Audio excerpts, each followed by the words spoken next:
Hi everyone, this is Simranjeet Kaur and welcome back to my channel. I hope you all are doing great. So today again I'm up with one more video and this video is on Constitution. The topic that we'll be talking about is the nature and features of the Indian Constitution. This video is really helpful for the ones who are preparing for the UPSC exams. This video is also helpful for the ones who are pursuing graduation like LLB or and also the ones who are pursuing master's level exams like LLM. So let's start. सी पहले तो मैं आपको समझाती हूँ कि what do you mean by unitary and federal and then we will decide कि हम लोगों का जो कॉन्स्टिट्यूशन है वो क्या है, यूनिटरी है, फेडरल है और या कॉम्बिनेशन ऑफ बोथ है. देखिए, यूनिटरी कॉन्स्टिट्यूशन का मतलब ये होता है जहां पे पावर सब किसके पास होती है, एक गवर्नमेंट के पास होती है एंड स्टेट क्या है, उसके सबऑर्डिनेट है. Central is the one who is controlling, central government is at the head, उसके नीचे कौन आता है, स्टेट गवर्नमेंट. और कंट्रोलिंग पावर किसके पास है, सेंट्रल गवर्नमेंट के पास है. So all the power of the government is centralise only in one government. सारा जितना भी पावर ऑफ द गवर्नमेंट है ना वो सिर्फ एक जन के पास सेंट्रलाइज है, that is the central government. और स्टेट गवर्नमेंट क्या है, स्टेट गवर्नमेंट सबऑर्डिनेट है सेंटर के in case of unitary. But in case of federal, if I talk about the federal government में क्या होता है कि there is division of power. Federal government में there is division of power, that means division of power between the centre and the state. Centre के case में state interfere नहीं करेगा, स्टेट के केस में सेंटर इंटरफेयर नहीं करेगा, मतलब दोनों ही इंडिपेंडेंट है खुद के स्पीयर पे.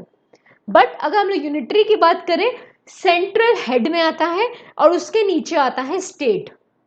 बट वेराज फेडरल में दोनों इक्वल हैं, सेंट्रल भी पावर्स एंजॉय करता है, स्टेट भी पावर्स एंजॉय करता है. That means there is division of powers. State centre में इंटरफेयर नहीं करेगा, सेंटर स्टेट में इंटरफेयर नहीं करेगा. ठीक है, तो so state are not subordinate to centre, but in case of unitary state is subordinate to centre. Example है फेडरल गवर्नमेंट का, फेडरल कॉन्स्टिट्यूशन का एग्जाम्पल है USA adopted the federal constitution. इसका मतलब यूएसए में there is equal division of power between the centre and the state. Okay, now let's talk about the features of the federal constitution. मतलब जहां पे centre and state they both enjoy equal powers and there is no interference. That means you can say centre is independent on its own sphere and state is independent in its own sphere. So what are the essential features, क्या ऐसे features है जिससे आप देख के बोल सकते हो कि हाँ फेडरल कॉन्स्टिट्यूशन इन लोगों का. There is division of power, I told you there is division of power. Centre will not interfere with the state, state will not interfere in the centre, so there is a division of power. There is independency that has been enjoyed by the centre and the state. There is supremacy of the constitution, constitution को supreme माना गया है यहाँ पे federal. This is also one of the feature of the federal constitution. और written constitution, इन लोगों का भी रिटन कॉन्स्टिट्यूशन होता है. Rigidity, what do you mean bye rigidity, rigidity means उसको ऑल्टर नहीं किया जा सकता easily. Rigidity means there is no flexibility into alteration of the constitution. Okay, authority of the courts, यहाँ पे authority of the courts भी बहुत important है, courts के पास भी कुछ powers है. So these are the features of the federal constitution. और अगर आप देखोगे ये सारी features, distribution of power, supremacy of the constitution, written constitution, rigidity, authority of the courts, ये सारे के सारे features आपको नहीं लगता कि Indian constitution में भी हैं? The Indian Constitution possesses all of the essential features of the Federal Constitution mentioned above. ठीक है, तो मैंने आपको क्या बोला कि हम लोग पहले तो ये समझते हैं कि यूनिटरी का मतलब क्या होता है, फेडरल का मतलब क्या होता है, और फिर हम लोग डिसाइड करेंगे हम लोगों का जो इंडियन कॉन्स्टिट्यूशन है वो यूनिटरी है कि फेडरल है कि कॉम्बिनेशन ऑफ बोथ है. तो अभी समझ में आ गया इससे कि हम लोग फेडरल तो कह सकते हैं कि इंडियन कॉन्स्टिट्यूशन फेडरल है because all of the features we also possess. Now let's see what is, we have already understood what do you mean by unitary constitution.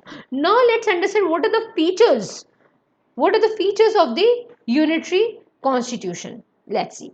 Appointment of the governor of the state. कौन appoint करता है governor of state? पहले तो मुझे आप बोलिए कि unitary constitution का मतलब क्या होता है. इसका मतलब ये होता है कि सेंटर टॉप पे है, centre is the head, state क्या है, नीचे है, सेंटर के नीचे है. ठीक है, इसका मतलब सारे important decision who is taking, central is taking. Now let's talk about the appointment of governor of the state. State का जो गवर्नर है कौन उसको अपॉइंट करता है? मैंने क्या बोला, फेडरल में there is equal distribution of powers, unitary में centre is the head, state is subordinate. और अगर हम लोग बात करें गवर्नर ऑफ स्टेट की, हम लोग के केस में कौन अपॉइंट करता है?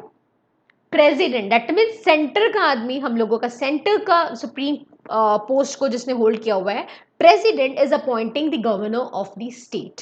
President is appointing the governor of the state. That means we possess the unitary features also. This feature we also possess, appointment of the governor of the state. Then power of the parliament to make laws on the subject in the state list. मैंने आपको ये already नहीं बोला हुआ था, later on will be discussing about this. There are 3 types of list, union list, state list and concurrent list. Union list में जितना items mention है, किसके पास पावर है उसके रिगार्डिंग लॉ बनाने का? पार्लियामेंट के पास। स्टेट लिस्ट में जितना कुछ भी मेंशन है उसके रिगार्डिंग लॉ बनाने का पावर किसके पास है? स्टेट लेजिस्लेचर के पास है।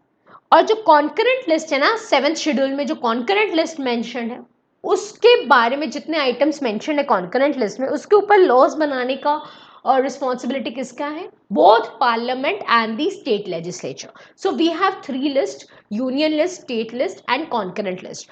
यूनियन लिस्ट में कौन बनाता है? पार्लियामेंट। स्टेट लिस्ट में कौन बनाता है? The state legislature. And concurrent list में कौन लॉज बनाता है? Both the parliament and the state legislature both have the power to make laws. Okay, so but we are talking here that power of the parliament to make laws on the subject matter that is enumerated in the state list. इसका मतलब parliament भी law बना सकता है state list में, provided 5 conditions are satisfied. Provided 5 conditions are satisfied. What are those 5 conditions? अगर national interest में है, अगर नेशनल इंटरेस्ट में है तो पार्लियामेंट लॉज बना सकता है। अगर नेशनल इमरजेंसी आ गया है, अकॉर्डिंग टू आर्टिकल 250, अगर नेशनल इमरजेंसी आ गया है, then also parliament has a power to make laws on the items that are mentioned under the state list. अगर legislature of 2 or more states, अगर legislature of 2 or more state ने request किया है parliament को कि आप law बनाइए, तो भी पार्लियामेंट लॉ बना सकता है, राइट? और या फिर for implementation of the national treaties, अगर नेशनल ट्रीटीज को इम्प्लीमेंट करना है, in that case also parliament can make laws. And during the president's rule, during the president's rule, इसका मतलब स्टेट इमरजेंसी जब आती है, नेशनल इमरजेंसी, स्टेट इमरजेंसी के केस में भी we are talking about the president rule, इसका मतलब स्टेट इमरजेंसी यहाँ पे आ गई है, then also parliament can make laws in the matters enumerated under the state list. तो पार्लियामेंट भी लॉ बना सकता है on the matters enumerated under the state list, provided 5 conditions are satisfied. What are those? National interest, national emergency, state emergency, ये जो last point है president rule, state emergency, legislature of 2 or more states have requested the same or for implementation of the international treaties. Parliament can make laws on matters enumerated under the state list. So an emergency provision, last one of the important feature of the unitary constitution is the emergency provisions. So we also have the emergency provisions. We also have this power of the parliament to make laws in the matters enumerated under the state list. And appointment of the governor of the state कौन करता है? Centre करता है, that is the president करता है। governor of the state appoint कौन करता है? president, and he holds office at the pleasure of the president. ये आपको याद करना है, ठीक है? तो इसका मतलब क्या, मैं अभी हम लोग को कंक्लूजन करना है। हम लोग समझ गए व्हाट इज फेडरल कॉन्स्टिट्यूशन, जहां पे सेंटर एंड स्टेट दोनों इक्वल पोजीशन में। यूनिटरी का मतलब समझ गए, जहां पे सेंटर टॉप पे है और स्टेट सेंटर के नीचे है। और हम लोग ने फीचर समझा फेडरल का, वो सारे फीचर्स इंडियन में भी है। स्टेट हम लोग ने यूनिटरी फीचर समझे, ये सारे फीचर्स भी हम लोगों के हैं। तो what we can see, it is what we can ultimately conclude, we have a combination of both. It is a combination. Our Indian constitution is a combination of both the unitary and the federal features. This is important. This is really important. If we talk about the nature of the Indian constitution, we have both the unitary and the federal features of the constitution, right? So okay, now we'll be jumping into the salient features of the Indian constitution. We have discussed about the nature. हम लोग को already पता चला, we have a combination of both the federal and the unitary. Now we are moving on to the features. First feature is the lengthiest written constitution. Lengthiest written constitution, okay. So let's understand. Constitutions are classified as written, as in case of America, and unwritten, as in case of British Constitution. अब कुछ लोग समझते हैं unwritten, unwritten का मतलब हो गया, मतलब उन लोगों ने कॉन्स्टिट्यूशन लिखा नहीं और हम लोगों ने लिखा है कॉन्स्टिट्यूशन, और ब्रिटिश वालों ने लिखा नहीं है। उन लोगों का ब्रेन इतना शार्प है कि they know what is constitution, उन लोगों के ब्रेन्स में घुसा हुआ है constitution. Does it mean, does unwritten means that the constitution is not written, और does it mean something else? Think about it. ऐसा हो सकता है कि constitution is not written, people are remembering it? No, it is not possible. Here unwritten means it is flexible to change. It is very much flexible. The constitution of British is very flexible to change. So it is sort of, we can say, we can use the other word of flexible is unwritten. Politely we are saying unwritten. ठीक है, तो हम लोगों ने ये जो हम लोगों का इतना लेंथीएस्ट रिटन कॉन्स्टिट्यूशन है, ये हम लोगों ने रिटन कॉन्स्टिट्यूशन कहाँ से लिया? हम लोगों ने रिटन कॉन्स्टिट्यूशन कहाँ से लिया? हम लोगों ने अमेरिका से लिया, क्योंकि अमेरिका का भी रिटन कॉन्स्टिट्यूशन है, मतलब it is rigid to change, it is rigid to change, we have copied it from America. And why is it lengthiest? Why one of the feature is saying not written constitution but lengthiest written constitution? Why are we using the word lengthiest? Because हम लोग का बहुत बड़ा constitution है. क्यों है बड़ा? क्योंकि हम लोग का भारत देश ही बहुत बड़ा है. If we talk about the geographical thing, just look at the geography of India, you will understand why we have such a lengthy constitution. और ऊपर से हम लोगों ने क्या बोला, मैंने क्या बोला, यूनियन और स्टेट का तो सेम कॉन्स्टिट्यूशन है. यूनियन, ऐसा तो नहीं है कि यूनियन अलग कॉन्स्टिट्यूशन फॉलो करता है, स्टेट अलग कॉन्स्टिट्यूशन फॉलो करता है. We follow the same constitution. तो जब सेम है तो बड़ा तो हो गई. और ऊपर से अगर हम लोग लॉयर्स की बात करें, हम लोगों के जो लॉयर्स हैं वो हर टाइप का वर्ड यूज करते हैं, जैसे वेराज, हेंसफोर्थ, हेंस, नॉटविथस्टैंडिंग. एक ही चीज में, एक ही सेंटेंस में we use so many words. Why do we use so many words? कि हम लोग हर लूप होल को कवर करने का कोशिश करते हैं. और जब आप इतने सारे वर्ड्स यूज करोगे, बेफिजूल में इतने सारे वर्ड्स यूज करोगे, तो ऑब्वियस सा बात है कि आपका कॉन्स्टिट्यूशन लेंदी होगा. This is just for your knowledge that I am sharing कि why actually are constitution is so lengthy. अगर आंसर लिखना होगा तो ऑफकोर्स आप जोग्राफिकल रीजंस लिखोगे, आप यूनियन एंड स्टेट का सेम कॉन्स्टिट्यूशन है ये लिखोगे. ये मत लिखना कि लॉयर्स हैं तो वो लोग इतने सारे वर्ड्स यूज करते हैं. But this is also one of the reason. अगर सेंटेंस को बड़ा करना होता है, जो लोग रिसर्च में होते हैं वो लोग कैसे, the, whereas, henceforth, resolved, be in is here, we use so many words. So we use so many words in order to cover all the loopholes.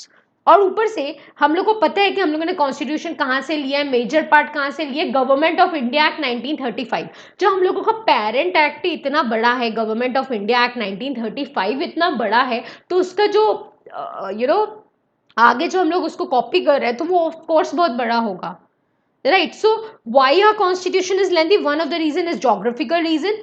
Second, union and state का same constitution है. Third, government of India एक बहुत बड़ा था, उससे copy किया तो of course बड़ा होगा. रिटन हम लोगों ने किसका कॉपी किया है? American constitution is written, so we are also having the written constitution. British का unwritten constitution, that means it is flexible to change, so we use the word unwritten. Okay, so this you need to remember that we had, according to original 1949, we had 395 articles divided into 22 parts and 8 schedules. Presently we have 448 articles that are divided into 25 parts and 12 schedules. Sorry. इससे बहुत questions आते हैं, आपको पूछा जा सकता है कि how many articles are we having, how many parts in this schedules. This you need to remember, आपको लर्न करना पड़ेगा. ओके, द सेकेंड फीचर अब समझ में आ गया. लेंथीएस्ट रिटन कॉन्स्टिट्यूशन कहाँ से लिया? अमेरिका से लिया. अनरिटन किसका है? ब्रिटिश का है. लेंथी क्यों है? Geographical region. यूनियन स्टेट का कॉन्स्टिट्यूशन सेम है इसलिए, and government of India act जो कि पेरेंट एक्ट है वो बहुत लेंथी था. Second, drawn from various sources. Drawn from various sources इसका मतलब, मैंने यूजुअली क्लास में ये देखा है कि मुझे ज़्यादातर स्टूडेंट्स ये बोलते हैं, ma'am we have copied. We have copied the directive principles of state policy from the Irish Constitution. We have copied the fundamental rights from the American Constitution. Why are we using the word copy? अगर किसी इंसान का nature अगर आपको अच्छा लगता है तो you try to adopt that and you try to be a nice person. अगर कोई आपका रोल मॉडल, कुछ किसी ना किसी का तो रोल मॉडल हो गई, अगर आपको रोल मॉडल के फीचर्स अच्छे लगते हैं तो what do you think, you also want to be like that person. दो हर ह्यूमन बीइंग एक दूसरे से अलग रहता है, but if you having a role model you also try to be like that. So अगर किसी के इंसान के पास अच्छी चीजें हैं तो we try to have it, we try to ransack it. The word is ransacking, not copy. Do not use the word copy. The word that is given is ransacking of constitution. The word that is given is ransacking of the constitution. हम लोगों ने copy नहीं किया. We'll use a more polite word that is called, we have ransacked the constitution. तो structure part हम लोगों ने कहाँ से लिया है? जो structure है हम लोगों का पूरे constitution का, वो structure हम लोगों ने Government of India Act 1935, that means this is the parent act. Parent act से ही हम लोगों ने स्ट्रक्चर लिया है. अगर हम लोग फिलोसफिकल पार्ट की बात करें, जैसे कि fundamental rights and directive principle, fundamental rights हम लोगों ने अमेरिका से लिया. इससे भी बहुत एमसीक्यूज आते हैं, बहुत एमसीक्यूज यूपीएससी में भी पूछे जाते हैं, या फिर हम लोग इसकी बात करें, एनटीए नेट की बात करें तो, या क्लैट की बात करें, ये बहुत पूछा जाता है कि आप फंडामेंटल राइट कहाँ से लिया गया, डायरेक्टिव प्रिंसिपल्स कहाँ से लिया गया. तो फंडामेंटल राइट्स अमेरिकन कॉन्स्टिट्यूशन से लिया गया है, डायरेक्टिव प्रिंसिपल्स आयरिश कॉन्स्टिट्यूशन से लिया गया है. अगर हम पॉलिटिकल पार्ट की बात करें तो ये जो रिलेशन है ना between executive and the legislature, ये हम लोगों ने ब्रिटिश कॉन्स्टिट्यूशन से लिया है.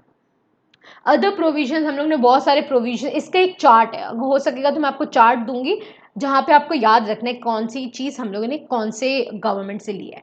तो other provisions we have borrowed from Canada, Australia, France, Japan and so on. तो fundamental rights we have borrowed from America, directive principles we have borrowed from Irish constitution. And if we talk about the political part, that is separation of the relation between the executive and the legislature, we have taken from the British constitution. And we have not copied, but we have ransacked the constitution. It's called ransacking of constitution. Okay, blend of rigidity and flexibility. Again, this is important. देखिए, flexibility, why I am using the word, because some of the provisions of the constitution, they can be amended by the simple majority. कुछ part of the constitution simple majority से amend हो जाते हैं, and these amendment do not come under article 368. और जो 368 में है, there are two types of amendment. Okay, you need to remember there are two types of amendment. एक तो सिंपल मेजॉरिटी से हो जाते हैं, और दूसरा जो टाइप ऑफ अमेंडमेंट है वो है स्पेशल मेजॉरिटी. सिर्फ स्पेशल मेजॉरिटी नहीं, plus it has to be ratified by half of the total state. Special majority के साथ साथ plus it has to be ratified by half of the total states. तो अगर आर्टिकल 368 की बात करें तो दो टाइप्स ऑफ अमेंडमेंट है. एक होता है स्पेशल मेजॉरिटी से जरूरत पड़ती है, और दूसरा special majority plus ratification bye half of the total states. और थर्ड हम लोग बोल सकते हैं जो कि 368 का पार्ट नहीं है, उसको बोलते हैं सिंपल मेजॉरिटी. तो what do mean by special majority? Special majority का मतलब होता है 2/3 majority of the members of each house present and voting and majority of the total membership of each house. You have to learn this.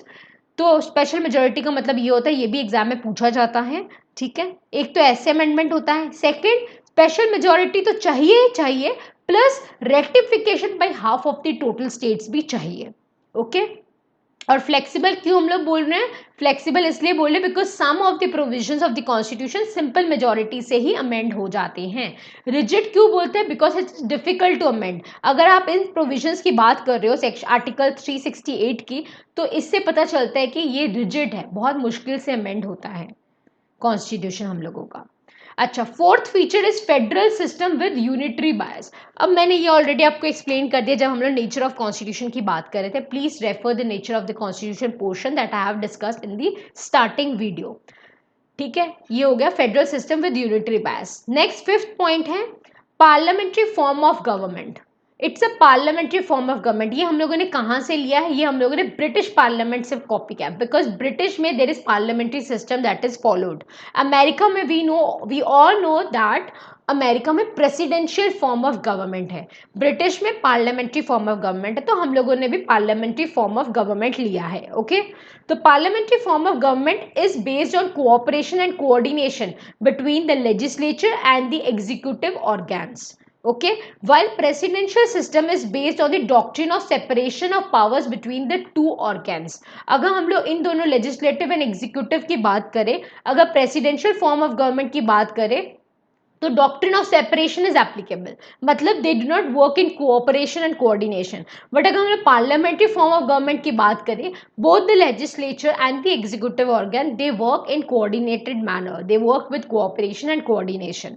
Okay, ये जो हम लोगों ने parliamentary form of government जो कॉपी किया है ना ब्रिटिश से, इसको बोलते हैं Westminster model of government. This is important. We have completely copied the British parliamentary form of government, but still हम लोग there is difference. Why is it different from England? हमने कॉपी तो पूरा ही किया है ना, कॉपी तो पूरा ही किया है, वेस्टमिनिस्टर मॉडल ऑफ गवर्नमेंट पूरा कॉपी किया, but why still it is different? Different क्यों है? Because of the Republic versus monarch. Republic versus monarch. Because अगर ब्रिटिश की अगर बात करें, वहां पे कौन रूल करता है? The kings and the queens. But अगर हम लोग रिपब्लिक की बात करें, हम लोगों के केस में it is the elected representative that rules. But अगर हम लोग वहां के मोनार्क की बात करें, आई मीन द ब्रिटिश की बात करें, तो वहां पे kings, there is a dynasty system that is prevailing there, that is the kings and the queens that they are ruling. But in our case we have a republic thing that is there, that is the elected representative is governing, is ruling. Okay, the constitution establishes, so we know, we can judge that we are having the parliamentary system. We are having the parliamentary system. Now these are some of the features of the parliamentary form of government. First is presence of nominal and real executive. Can anybody tell me in the comment box please, who is the nominal and the real executive? Please pause the video and tell me. Majority rule. Second feature is majority party rule. हम लोग को पता है कि हम लोग के case में यहाँ पे we follow the parliamentary and the majority party rule is there, and we know that there is a collective responsibility. That means executive and legislature cooperation and coordination से काम करते हैं, ये भी पता चल गया. Membership of the ministers in the legislature. Membership of the ministers in the legislature, ये भी हम लोग को पता है. Leadership of prime minister, of chief minister, ये भी हम लोग को पता है. प्राइम मिनिस्टर सेंटर में, चीफ मिनिस्टर स्टेट में. We know that they are heading it, they are heading it. Center में it is prime minister, state में it is chief minister. And dissolution of the lower house.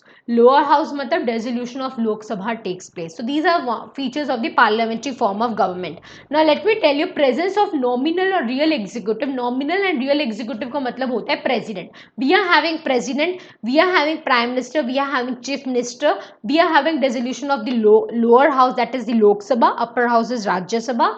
And there is collective responsibility. They work in coordination and cooperation. There is coordination and cooperation between the executive and the legislature. So these are the features of the parliamentary form of government. Now we are moving on to the sixth feature, that is synthesis of parliamentary sovereignty and judicial supremacy. There is a synthesis between the parliamentary sovereignty and judicial supremacy. There is always a clash between the parliament and the judiciary, right? There's always a sort of clash that used to prevail, but there is now independence. Okay, so let's talk about the judicial supremacy.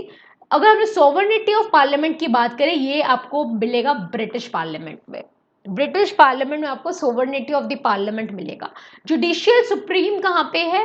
America में American supreme court is supreme. America में judiciary supreme है, British में sovereign है parliament. But हम लोगों के case में दोनों they are working in coordination cooperation. This is synthesis between the parliament sovereignty and judicial supremacy. Okay, so the Supreme Court can declare the parliamentary laws as unconstitutional through the power of judicial review. This is important कि Supreme Court declare कर सकता है parliament का कोई भी law, parliament कोई भी law लेके आती है which is unconstitutional, तो Supreme Court through its power of judicial review उसको वो unconstitutional declare कर सकता है. Parliament can amend the major portion of the constitution through its constituent power. So let me tell you, let me conclude by saying that there is a synthesis between parliamentary sovereignty and judicial supremacy. So this is also one of the feature. Now we'll be moving on to the next feature. सो अभी आपको समझ आ गया, there is synthesis of parliamentary sovereignty and judicial supremacy. Integrated and independent judiciary, अगर आपको कोई भी doubt होगा इसमें से, please write it in the comment box and I make sure I answer each and every query. This is important for the UPSC and other exams also, so please do watch the video till the end. So integrated and independent judiciary, I told you हम लोग की judiciary supreme है, there is parliamentary sovereignty also. Then how can you say that this is one of the feature integrated and independent judiciary? What makes the judiciary independent? आप कैसे बोल सकते हो कि हम लोग की judiciary independent? कहीं पे लिखा है ये? Yes, ये लिखा है कि इंडिपेंडेंट जुडिशरी है, मतलब आप कुछ आर्टिकल्स ऐसे पढ़ोगे जिससे आपको पता चल जाएगा. You can conclude by saying that our judiciary is independent. So let me tell you about the hierarchy. First we have the Supreme Court, which is the top most judicial system. We below Supreme Court we are having High Court at the state level. Then we have the subordinate courts, the district courts and other lower courts. A single system. अगर आप कभी भी central laws या state laws से you are not happy, you can go to the single system of courts. So a single system of court enforces both the central laws as well as the state laws. तो हम लोगों का एक ही system है, एक ही judiciary है, hierarchy है उसमें, but we have only one judiciary that takes care of the central laws as well as the state laws. If you are not happy you can a single system of courts enforces both the central laws and the state laws. But अगर हम USA की बात करें, USA में federal laws जो है वो enforce होते हैं फेडरल जुडिशरी से. Federal laws are enforced through federal judiciary and state laws are enforced through state judiciary. इसका मतलब सेंटर स्टेट यहाँ पे अलग है in case of USA. But हम लोगों का we have only center state का we have only one judiciary. But वहाँ पे center judiciary is different, state judiciary is different in case of USA. This is important. Okay, now I told you there are various provisions which make judiciary independent. Now what are those provisions? देखिए, security of tenure of the judges. उनका tenure of the जजेस fixed है, उनकी fix salary, उनकी fix service है, सारे expenses उनके जो है वो कहाँ से उनको मिलते हैं, it is charge to the consolidated fund of India. ऊपर से इंडिपेंडेंट क्यों है? Because there is prohibition on discussion of the conduct of जजेस इन द लेजिस्लेचर. जब आहिस्ते आहिस्ते हम लोग कॉन्स्टिट्यूशन को और अच्छे से पढ़ेंगे आपको वो प्रोविजन, वो आर्टिकल्स मिल जाएंगे जहाँ पे ये सब लिखा हुआ है. तो अभी आपको याद रखना है कि जितने एक्सपेंसेस है कहाँ से पे होते हैं, कंसोलिडेटेड फंड ऑफ इंडिया से. इनका टेन्योर फिक्स है और इनको बैन किया जाता है कि आप रिटायरमेंट के बाद प्रैक्टिस नहीं कर सकते. Power to punish for its contempt is vested in the supreme court. अगर कोई कंटेम्प्ट ऑफ कोर्ट करता है तो पावर सुप्रीम कोर्ट के पास पावर है उनको पनिश करने का. There is separation of judiciary from the executive. हम लोगों का there is a separation that is prevailing between the judiciary and the executive, but they work in coordination and cooperated manner. Fundamental right is one of the next features. The eighth feature of the constitution is the fundamental rights. Yes, we have fundamental right which is mentioned under the part 3 of the constitution. Very important. Part 3 of the constitution talks about the fundamental rights. Now one by one we'll be talking in details about these rights. So यहाँ पे I'll not be repeating it. एक एक करके हम लोग right to equality, right to freedom, एक एक करके हम लोग डिस्कस करेंगे. तो अभी आप जान के रखिए these are the fundamental rights. And the fundamental rights are not absolute rights. They are subject to certain restrictions. ऐसा नहीं, जैसे हम लोग बात करें अगर freedom of right to freedom, तो obviously there are certain restrictions that are imposed. You are not right to free speech and expression. There are certain limitation imposed. This is sovereignty, integrity of India. These are some of the restrictions that are imposed on right to freedom of speech and expression. So these all rights are not absolute. There are restrictions imposed on it. The aggrieved party, but yeah, if their party is aggrieved, then the party can directly go to the Supreme Court and Supreme Court के पास right है कि वो writs issue कर सकता है. There are 5 writs that Supreme Court can issue. The writs names are these. तो आपको ये याद रखना है writ के नाम क्या है. Habeas corpus, mandamus, prohibition, quo warranto and certiorari. आपको ये याद रखना है. There are 5 writs. If the person is not satisfied, if any of the rights is violated, the person can approach the Supreme Court and Supreme Court is vested with the power to issue writs, and there are 5 writs. These are the things. Directive principles of state policy. Directive principles of state policy की बात करें, according to B.R. Ambedkar, directive principle of state policy are considered to be the noble feature of the Indian constitution. हमारे जो founding fathers ने उन लोगों ने ऐसा एक प्रोविजन रखा जहां पे इन लोगों ने ये बोला कि जब भी स्टेट्स के पास रिसोर्सेज आएगा तो ये सारी राइट्स उन लोग को मिलेंगी, बट इन ऑर्डर ये सारी राइट्स मिलेंगी in order to establish a welfare state in India. This directive principles of state policy are contained under part 4 of the constitution. So it is very important. किसने बोला कि directive principles of state policy एक novel feature है? किसने बोला कि directive principle of state policy एक Nobel feature है? ये किसने बोला? ये डॉक्टर B.R. अम्बेडकर ने बोला। ये कहाँ पे लिखा है? Directive principles of state policy कहाँ पे है? पार्ट 4 ऑफ द कॉन्स्टिट्यूशन में। ठीक है, ये कब, ये जब गारंटी होगा, ये क्यों गारंटी होगा? In order to establish welfare state in India.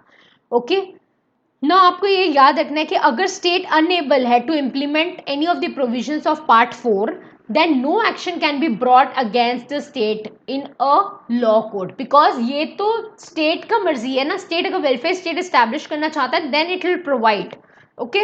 So but if it is not state is not able to give you, you cannot go to court, no action can be brought against the state, okay?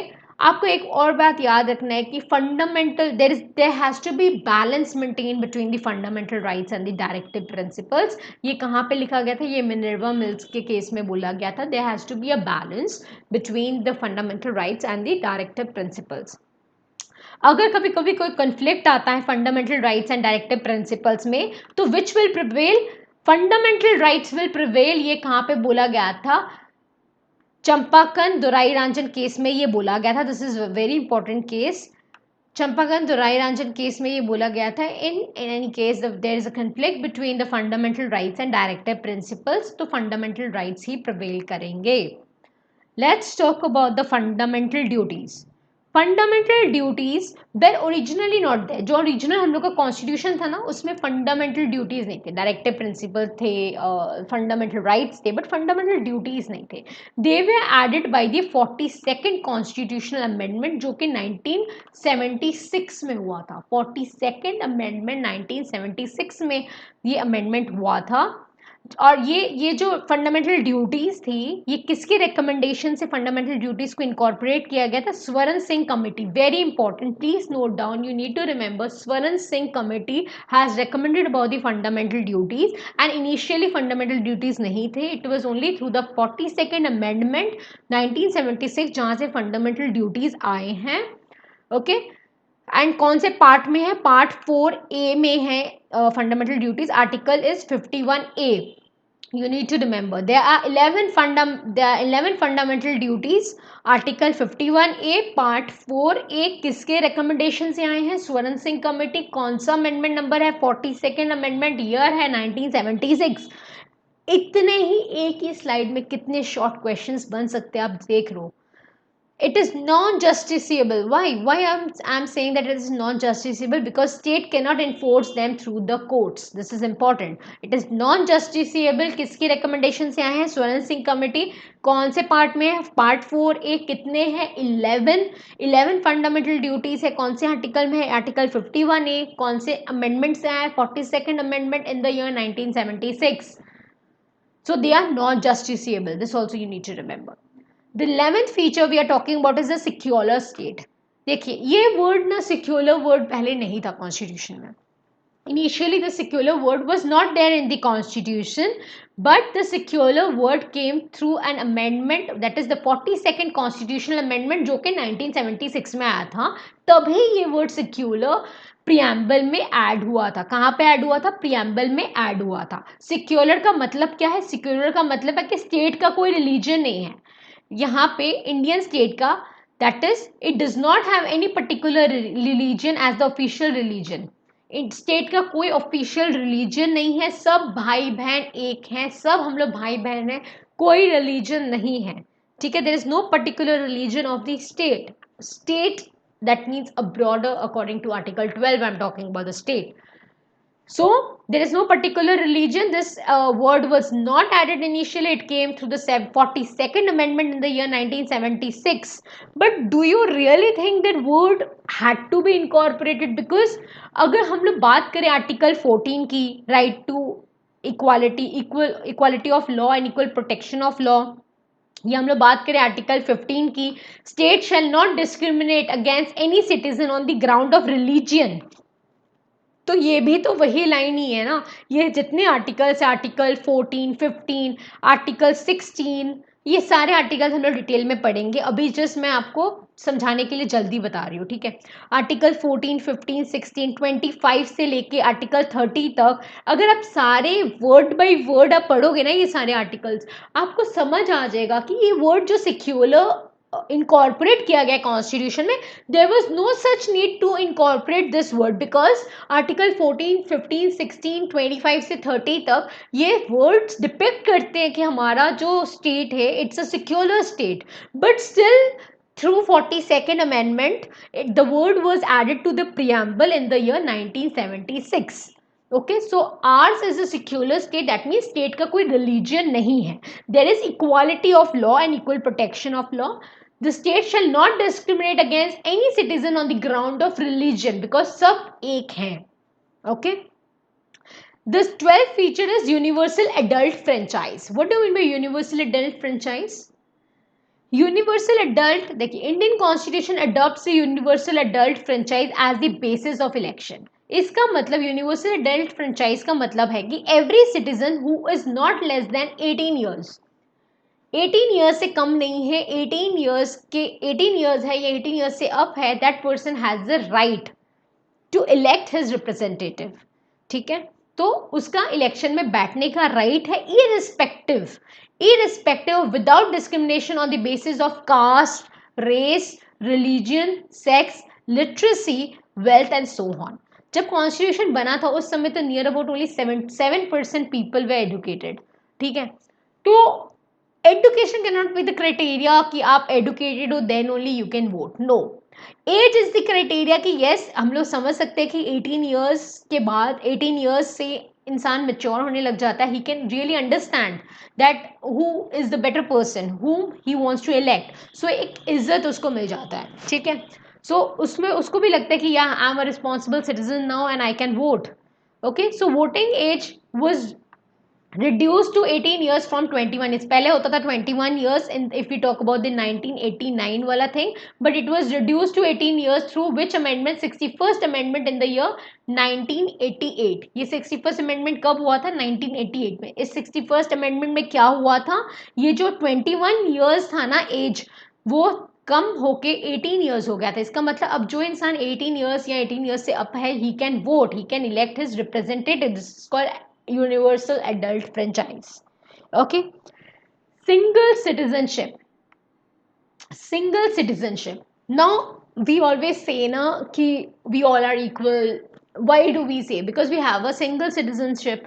Unlike USA में क्या होता है ना कि इंसान वहाँ पे जितने लोग रहते हैं वहाँ पे उन लोगों को USA का भी सिटीजन बनना पड़ता है, plus state, a particular state का भी उन लोगों को सिटीजनशिप लेना पड़ता है. Like in USA each person is not only the citizen of USA but he is also a citizen of a particular state to which he belongs. But हम लोगों का there is no such thing. We have only one single citizenship. whether you belong मतलब centre state का सिर्फ एक ही, ऐसा नहीं कि सेंटर का सिटीजनशिप अलग है एंड स्टेट का सिटीजनशिप अलग है. No, we have only one single citizenship wherein in case of USA there are two citizenship. Like USA का भी आपको लेना पड़ेगा, पर्टिकुलर स्टेट का भी आपको सिटीजनशिप होना पड़ेगा. Now let's talk about some of the independent bodies. Election commission is one of the independent body जो कि free and fair election conduct करता है. This is also one of the feature of the constitution. ये जितने features हम लोग पढ़ रहे हैं ना, ये आहिस्ते आहिस्ते डिटेल में पढ़ेंगे. जैसे fundamental duties, fundamental rights, directive principles, election commission के बारे में डिटेल में पढ़ेंगे, कंट्रोलर एंड ऑडिटर जनरल के बारे में डिटेल में पढ़ेंगे. Okay, so election commission is an independent body जो कंडक्ट करती है फ्री एंड फेयर इलेक्शन. किसका? पार्लियामेंट का, स्टेट लेजिस्लेचर का, प्रेसिडेंट का, वाइस प्रेसिडेंट के जितने इलेक्शंस होते हैं कौन कंडक्ट करता है? Election commission. Controller and auditor general, next independent body is controller and auditor general. What is the function of the controller and auditor general? Controller and auditor general क्या करता है? वो ऑडिट करता है। किसका ऑडिट करता है? सेंटर एंड स्टेट गवर्नमेंट का ऑडिट करता है। अगर तुम्हें बहुत फास्ट हो तो प्लीज़ आप, अगर मैं एक स्टेटमेंट बोलती हूँ तो उसको पॉज करके उसको राइट डाउन कीजिए, समझिए। अगर आपको समझ नहीं आ रहा तो please reverse it and go through the video again and understand it. Controller and auditor general का फंक्शन क्या है? वो ऑडिट करता है सेंट्रल एंड स्टेट गवर्नमेंट का अकाउंट्स का। सेंट्रल स्टेट गवर्नमेंट अकाउंट्स का ऑडिट कौन करता है? Controller and auditor general. Union public service commission, ये क्या करता है? ये कंडक्ट करता है एग्जामिनेशन। किसका एग्जामिनेशन कंडक्ट करता है? All India service examination conduct करता है कौन? UPSC. And higher central services की एग्जामिनेशन कौन कंडक्ट करता है? यूपीएससी। और वो एडवाइस भी करता है प्रेसिडेंट को इन ऑन डिसिप्लिनरी मैटर्स। अगर हम स्टेट पब्लिक सर्विस कमीशन की बात करें, इवन ये भी कंडक्ट करता है exam for what? For the state services and also it advises the governor on the disciplinary matters. UPSC क्या करता है? प्रेसिडेंट को सजेस्ट करता है, ऑल इंडिया एग्जाम्स कंडक्ट करता है, ये स्टेट लेवल के एग्जाम्स कंडक्ट करता है स्टेट सर्विस, एंड गवर्नर को डिसिप्लिनरी मैटर्स में सजेस्ट करता है। इलेक्शन कमीशन क्या करता है? Free and fair elections conduct करता है। किसका? पार्लियामेंट का, लेजिस्लेचर का, वाइस प्रेसिडेंट, प्रेसिडेंट का। कंट्रोलर ऑडिटर जनरल क्या करता है? अकाउंट्स ऑडिट करता है। किसका? सेंट्रल एंड स्टेट गवर्नमेंट का। Will be talking about the 15th important feature, that is the emergency provisions. देखिए, there are three types of emergency, I would say. The national emergency on the ground of war, कोई war हो गया, external aggression हो गया, armed rebellion हो गया, तो उसको बोलते हैं national emergency, जो हम लोग डिटेल में पढ़ेंगे. It is article 352. State emergency, जिसको हम लोग ने बोलता है प्रेसिडेंट रूल अप्लाई हो जाएगा इन केस ऑफ स्टेट इमरजेंसी, जहाँ पे कॉन्स्टिट्यूशन मशीनरी फेलियर हो जाता है स्टेट में, तब किसका रूल आ जाता है? प्रेसिडेंट रूल आ जाता है. This dealt with under Article 356. We will be dealing about all this today. So we are just discussing only about the features. So emergency provision, three type of emergency: national emergency, state emergency, which is also called the president rule. Third is financial emergency. अगर कोई financial stability को threat आ जाता है, credit of India को threat आ जाता है under article 360, that is called financial emergency. ये भी कॉन्स्टिट्यूशन में इमरजेंसी के बारे में भी है. So this is also one of the feature of the constitution. 3-tier government, this is the last feature that we are discussing. 3-tier government, हम लोग को तो ऑलरेडी पता था कि there is separation of power between the union and the state. There is separation of power between the union and the state. अब तो 3-tier भी आ गया, मतलब यूनियन स्टेट तो पहले ही था, अब तो लोकल टीयर आ गया. I mean one more tier has been added. ये टीयर कैसे ऐड हुआ? 73rd अमेंडमेंट 1992, आपको ईयर भी याद रखना है और आपको कौन सा अमेंडमेंट से आया ये भी याद रखना है. Panchayat, that is rural local self government was recognition of panchayat. Panchayat को रिकॉग्निशन मिला which is called the rural local self government. ठीक है, आपको ये याद रखना है कौन से अमेंडमेंट से रिकॉग्निशन मिला पंचायत को, that is rural local self government through 73rd amendment. Year कौन सा है? 1992. ओके, ये कौन से शेड्यूल में मेंशन है ये भी आपको याद रखना है. शेड्यूल 11. शेड्यूल 11 अमेंडमेंट 73rd, किसको रिकॉग्निशन मिला? पंचायत को रिकॉग्निशन मिला. Okay, next we are talking about the 74th amendment, जहां से रिकॉग्निशन मिला म्यूनिसिपैलिटीज को, that is urban local government. ये तो रूरल लोकल गवर्नमेंट था पंचायत, अर्बन लोकल गवर्नमेंट है म्यूनिसिपैलिटीज. और कौन सा शेड्यूल है? शेड्यूल 12. ये कौन सा शेड्यूल था? शेड्यूल 11. ये अमेंडमेंट कौन सा था? 73rd. ये कौन सा है? 74th. ईयर दोनों का सेम है, 1992. सो 3-tier system was established through 73rd amendment 1992. Local, that is rural local government was established, recognition to panchayat was given, and this is a new schedule 11 to the constitution was added. A new schedule 12 was added to the constitution in the year 1992 through an amendment of 74th amendment. किसको recognition मिला? Municipality, that is urban local government को recognition मिला. So this was all about the nature and features of the Indian Constitution. I would request you, अगर आपको थोड़े बहुत पे doubts है तो please comment box में लिखिए. I would obviously definitely try to answer those questions. So, and if you like this video, do not forget to like, share and subscribe. Thank you so much.